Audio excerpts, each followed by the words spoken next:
Hello, how are you? I hope you had a great weekend. So I see you can hear me. Thanks for saying that in the Q&A. So today we are going to start with the third part and the last part of the architecture, the topic, the architecture topic of this module. So it's related with the basics of logic design. As always, remember that part of the material is shown in this slide is taken from the book. So this is the outline we will follow today. We will introduce a little bit what we understand by basics of logic design and why we are studying this in this module.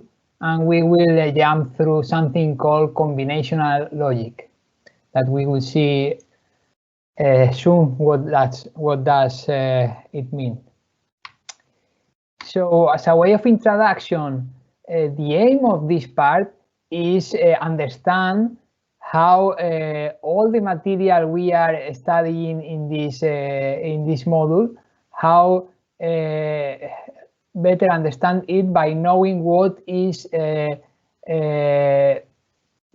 actually below my computer, under my computer, what hardware. So we have seen that actually what happens to a program is that it is converted to matching code, which is just zeros and ones, and we have learned how to decode, how to encode the instructions of our programs into matching code. But what is actually happening in the hardware side? So if you remember, in the first lectures, we saw that there were different levels in computer. So we saw that we have the application level, the software level, and the ones in which we have mainly focused until now are the instruction set and the instruction set architecture level, which is something directly related to computer architecture. So this is where we have focused on parts 1 and 2. Perhaps in part 2, we have seen also a little bit of microarchitecture and how some arithmetic operations are implemented in hardware. But now in this part, we are going to focus more on the hardware side, on the logics, on the circuits that actually implement the instructions. And after this part, you will have an overall view, very basic, but an overall view of what happens since I have my application running in a computer until it actually goes to the hardware and it's executed.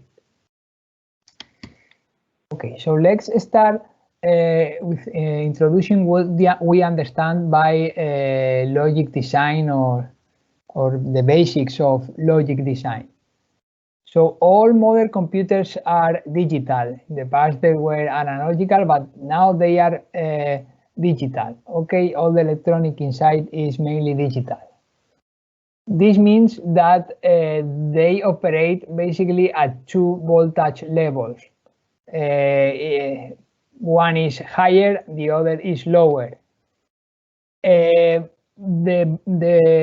voltage which are in the middle of those 2 levels, the high and the low, are discarded. They are not taken into account.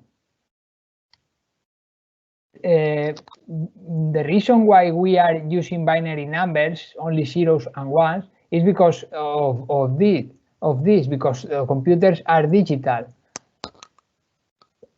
And what we do in order to make it easier, instead of referring to a given high level voltage or a given low level voltage, we just say that a high level voltage, we refer it to an assertive signal, which logically will be having a signal a true or just 1. And the contrary will be false or 0. And with this, you now understand. So we have been mainly talking that saying that instructions are encoded into matching code, which is actually ones and zeros. And this is how the computers translate those zeros and ones. They are internally using a high voltage for 1 and a low voltage for 0. And with this, they are capable of representing, actually representing zeros and ones. Okay. Another important thing here is that the value 0 and the value 1 are complements. So the complement of 0 is 1 and vice versa. Okay, that's something which is useful. There are mainly two types of logic, what we call logic blocks inside the computer. So mainly we have combinational logic, which are blocks which do not contain any memory. That means that if I cannot store anything on memory, the output of this combinational logic block only will depend on the inputs. So if I have one input, I will have an output, and that output will only depend on the input, because I don't have any place to store previous inputs or whatever. On the contrary, what we have what we also call sequential logic. In this case, these blocks do contain memory, and because of that, the output depends not only on the inputs but also in something we have stored previously, memory or a previous value. We call this value. We usually refer to that as the state of the logic block. So in this lecture, we are going to focus on combinational logic blocks. And the first thing we are going to see regarding those combinational logic blocks is how to represent those blocks. The first method we can use to represent combinational logic is by using something that we call truth tables.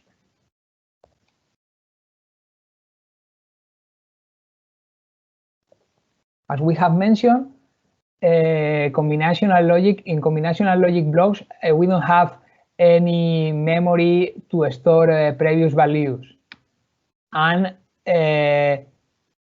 therefore those blocks can be defined only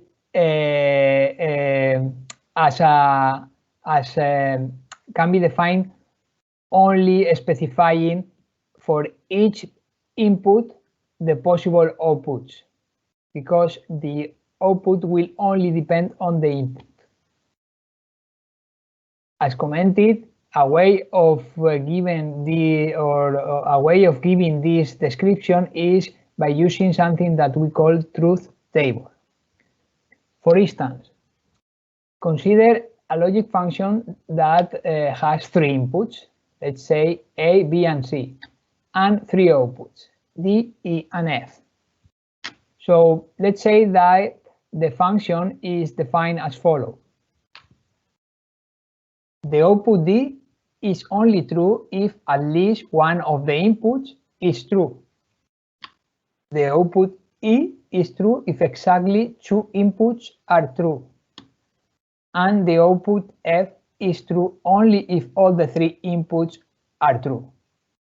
So what is a truth table then? A truth table for representing this function is as follows. So we have here in the left side, we have the inputs A, B, and C, and we have every possible value for those inputs. So we have here all the possible combinations of A, B, and C. And on the right side, we have the outputs D, E, and F. And for all the possible inputs, we have the corresponding outputs.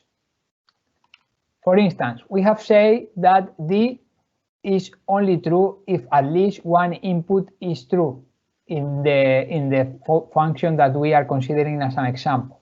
So this means that D is only going to be true, which is 1, if at least one of the input is true. For instance, in this case, the C is true, so then the D will be also true. Okay, and there are other examples in this table which also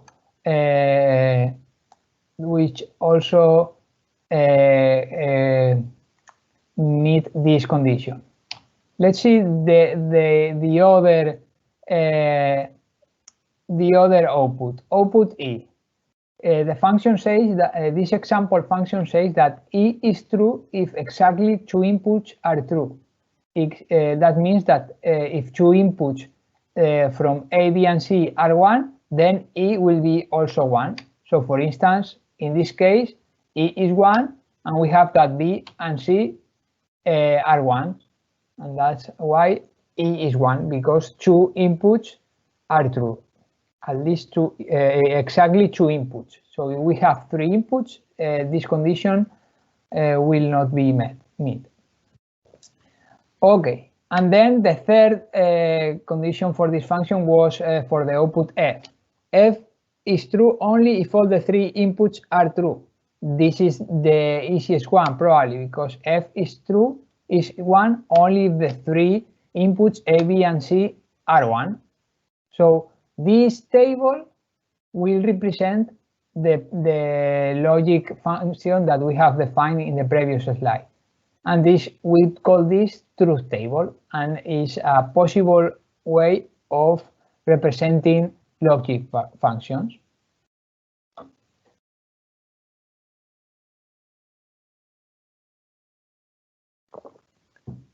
Okay, now I propose you an exercise.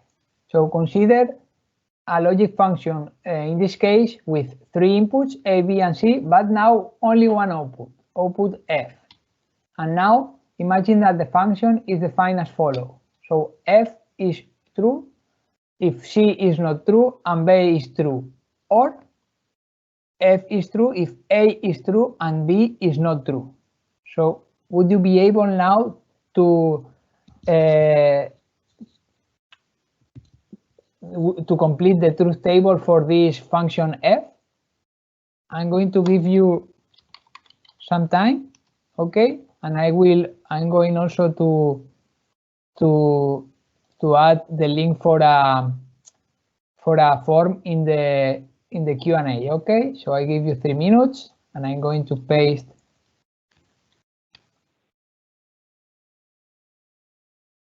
the link for the form. So yeah, good luck.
Okay, many thanks.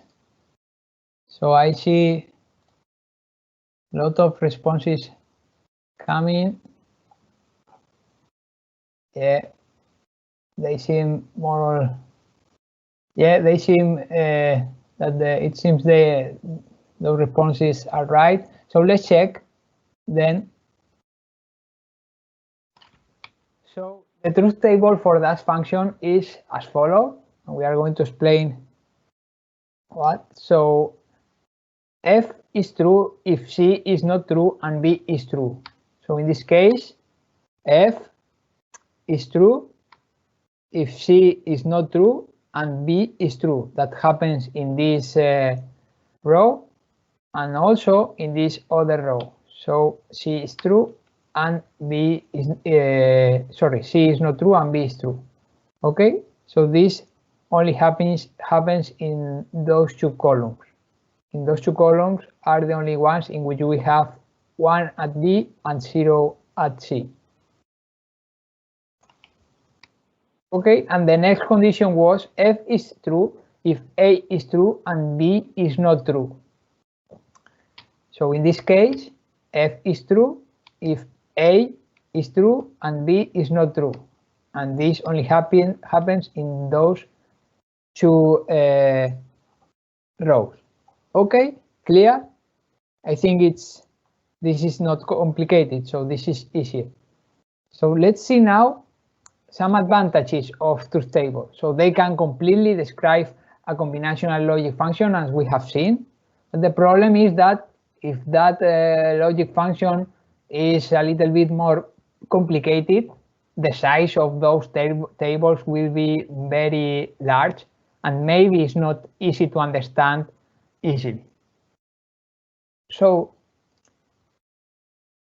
and yeah, sometimes what we do to simplify those truth tables is, instead of specifying all the outputs for zeros and ones, we only specify the outputs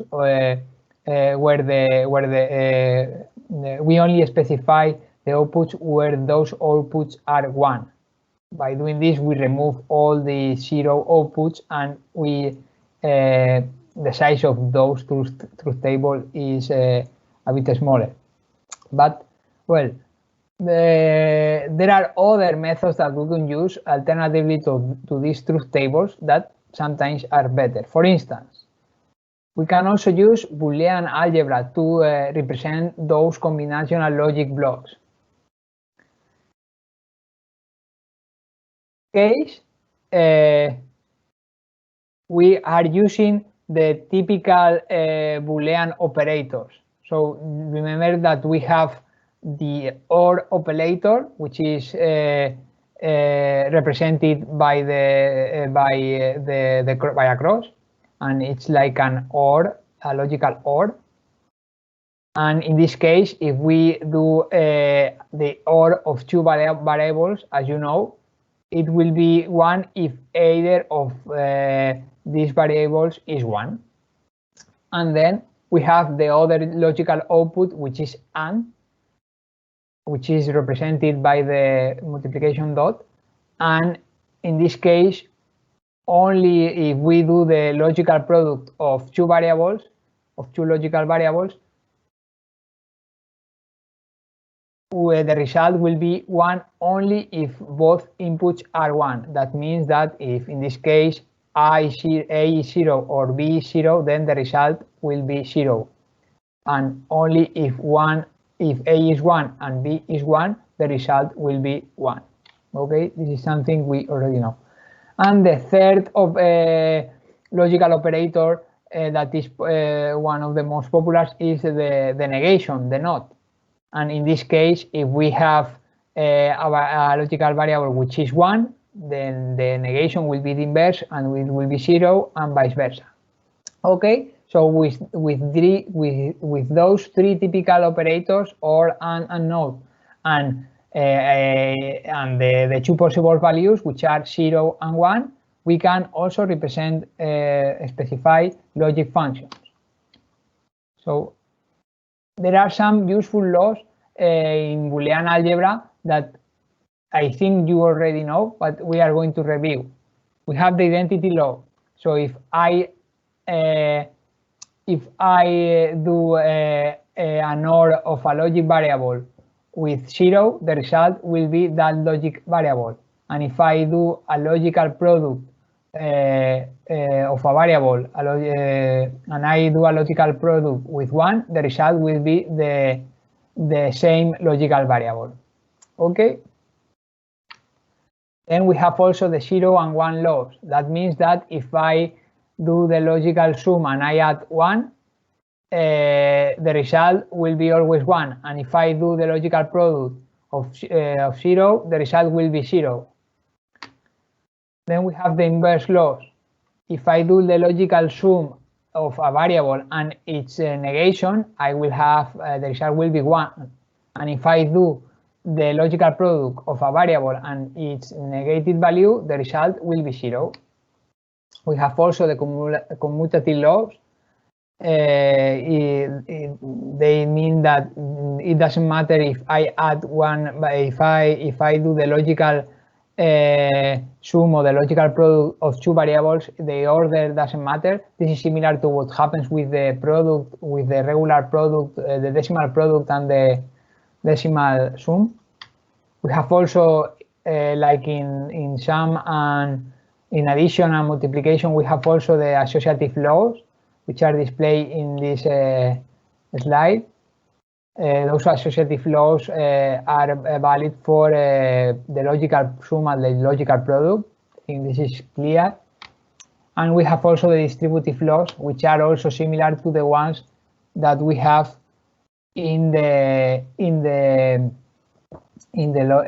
regular addition and the regular multiplication. Okay, so I think this is clear, and we don't need to spend time here.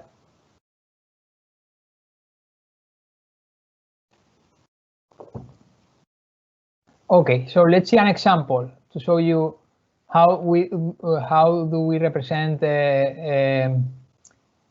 logic functions with Boolean algebra. For instance, we are going to consider this time a function with 3 inputs and 3 outputs again. And we are going to define the function as follows.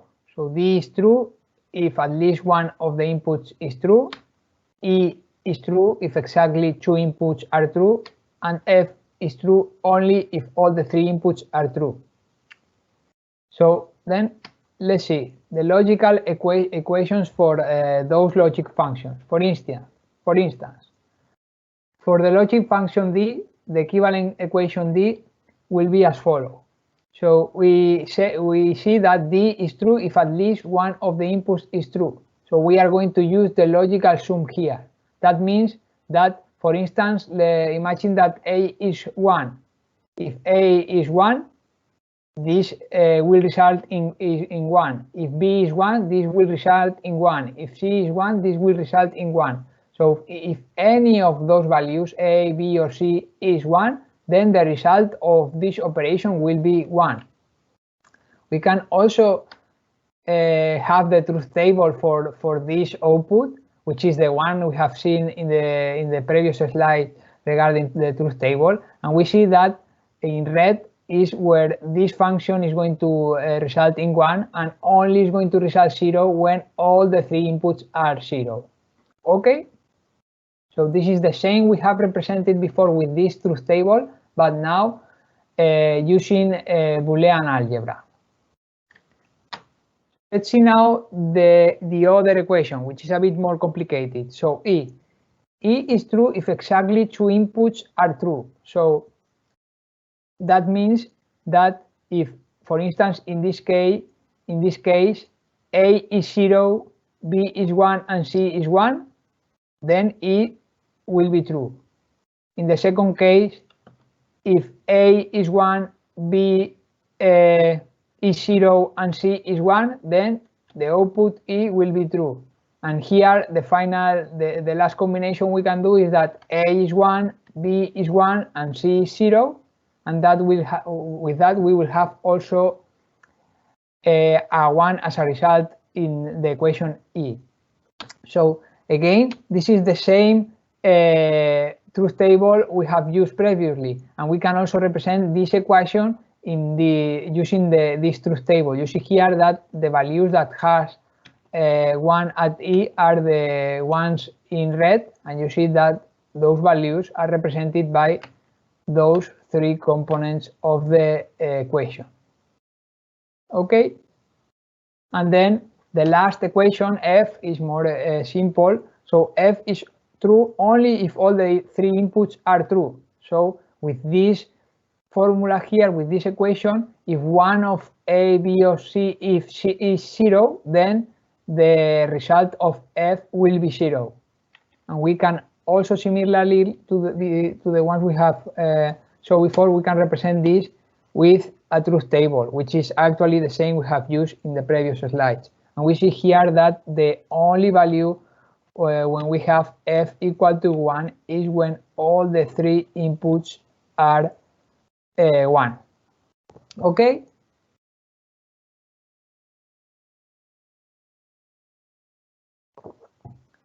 Okay, so now we are going to do, I'm going to propose you an exercise. So I would like that you consider the following logic function with three inputs, A, B, and C, and with one output, F. And the function is defined as follows. So F will be true if C is not true and B is true, or if A is true and B is not true. So what will be the logic equation for this logic function F? So again, I'm going to give you some time, and I'm going to add a link for a form here in the Q&A. Okay, so I'll give you some time, and good luck again.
Okay, so I see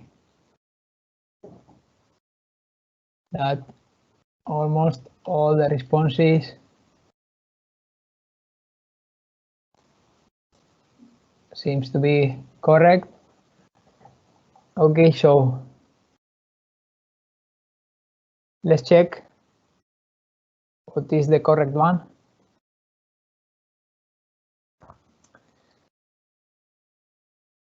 So first of all, we have said that that F is true if C is not true and B is true. So this is what we see in blue. Okay, so here B is true and C is not true, and also in this row B is true and C is not true. So this is what we have represented here in blue. So this operation is B logical product C negated. Okay, so for instance, if we do 1 logical product of 0, the result will be 1 logical product 1, which is 1. So this is what is happening here and here.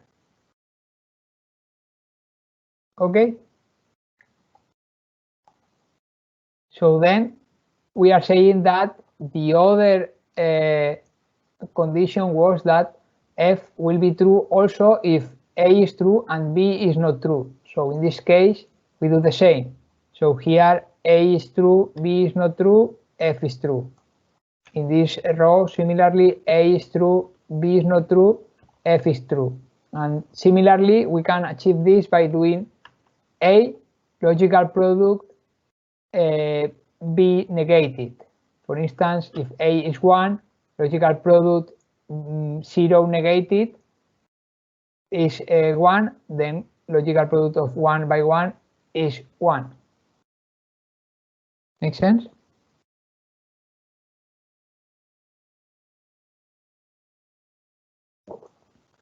Okay then, so now we are going to see a third way, a third method for representing combinational logic blocks. In this case, this method is called Carnot maps. So they are used in order to simplify logical circuits, and also they allow to simplify Boolean algebra functions like the one we have seen before. Okay, so imagine now that we have a function, a Boolean function described with the following truth table. So in this case, we have again 3 inputs, A, B, and C, and 3 outputs, D, E, and F. So the equivalent Carnot map for representing this Boolean function is as follows.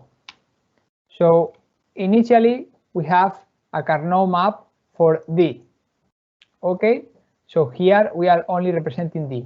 In this case, we have in this column the value of C, and in these columns the values of A and B. So this means that, for instance, in this column here, A is 0, B is 0, and if we are in this cell, C will be 0.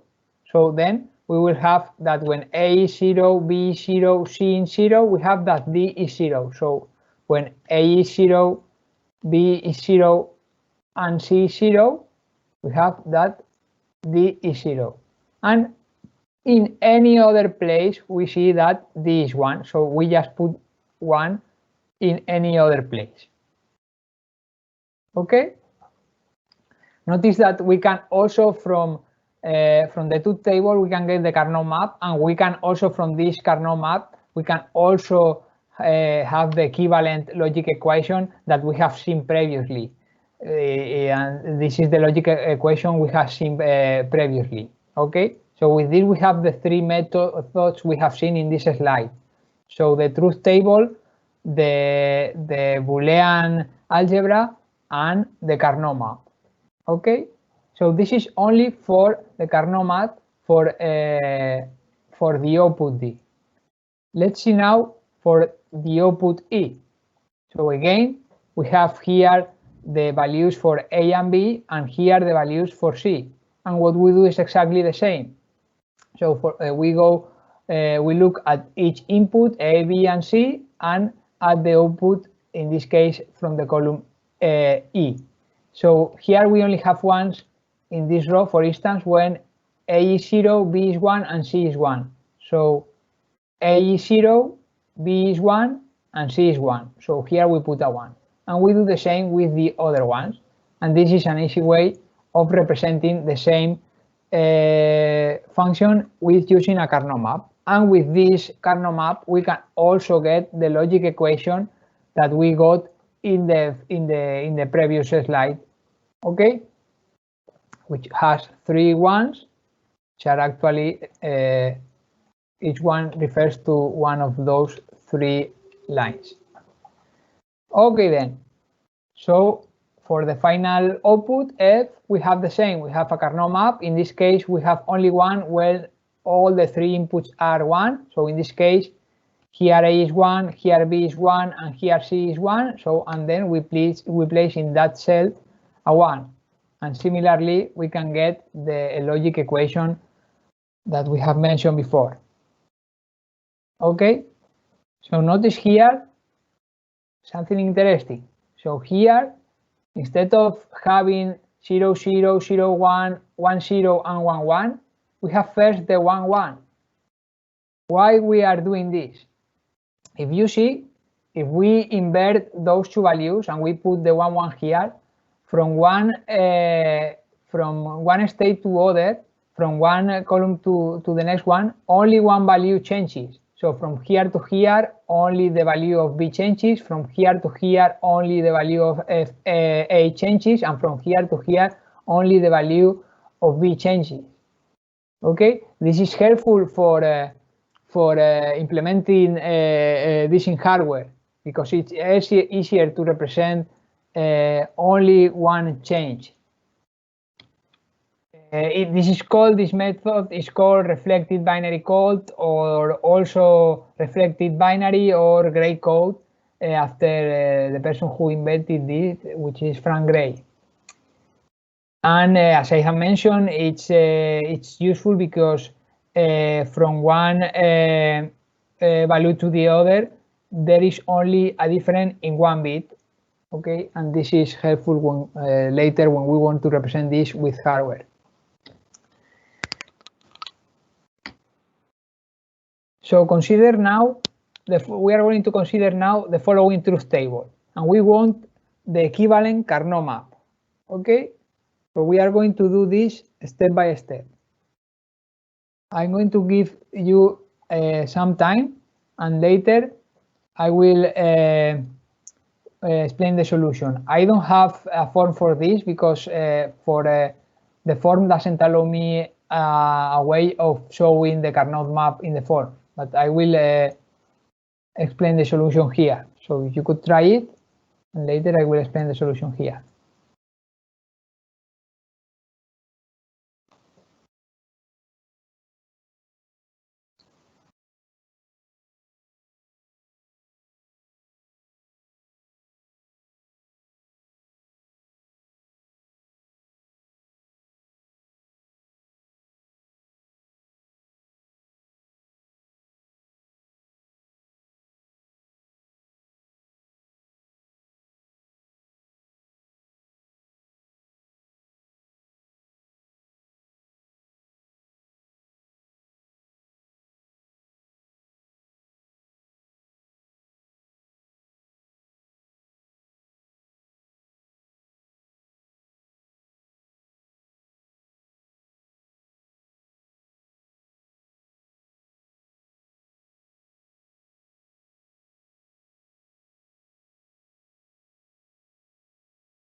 Okay, so time is over.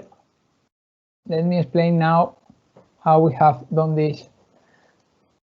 So first of all, we have the Carnot map, and we have placed A and B as before in this column here, in this row here, and C in this column here.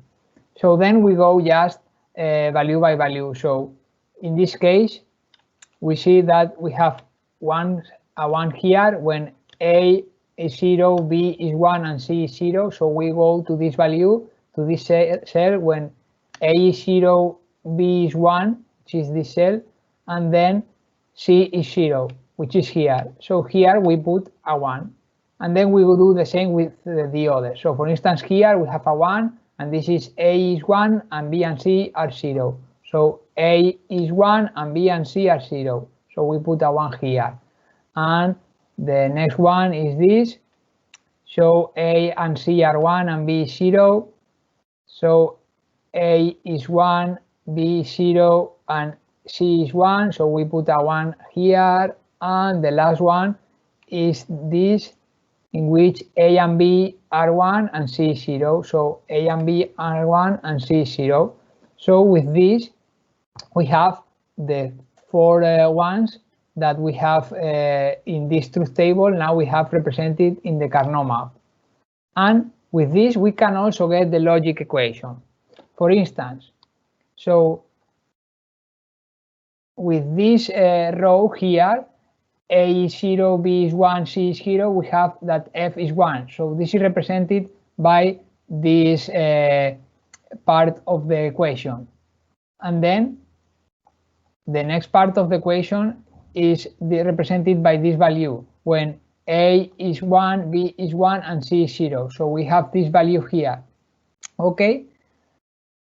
Notice that here A is irrelevant, because here if we have B and not C, then F will be 1 regardless of A.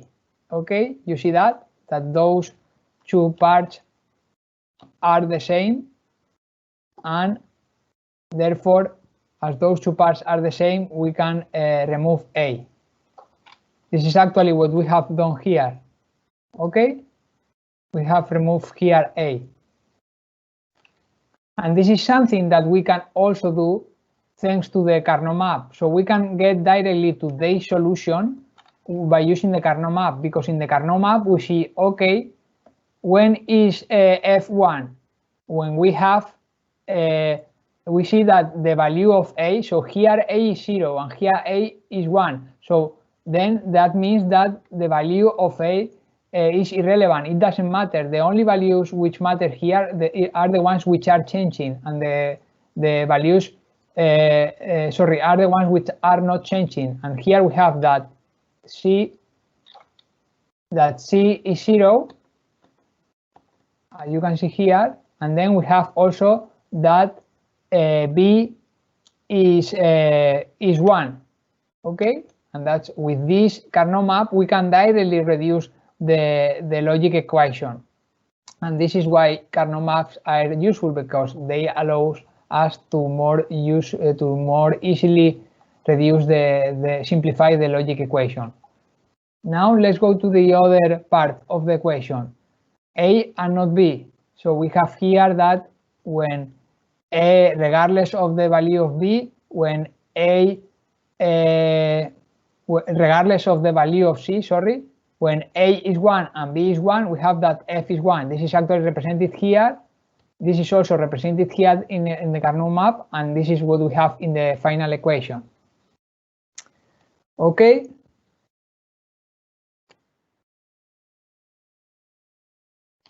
So we have seen today an introduction to the basis of logic design, and we have seen combinational ways of representing combinational logic, namely through tables, Boolean algebra, and Carnot maps.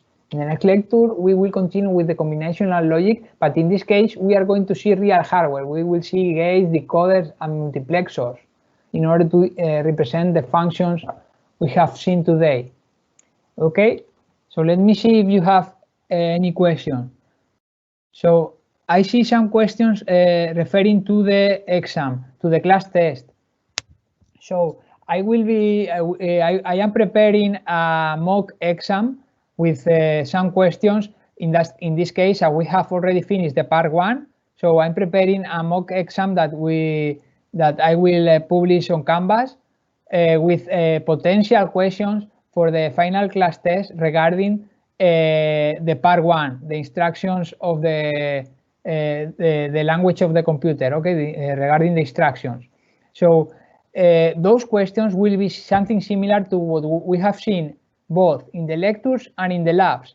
And someone is saying that doing the labs takes a lot of time. So of course we will adapt the size of the problem to the available time. So you will see during this week we are preparing those questions and we will publish them. So you will have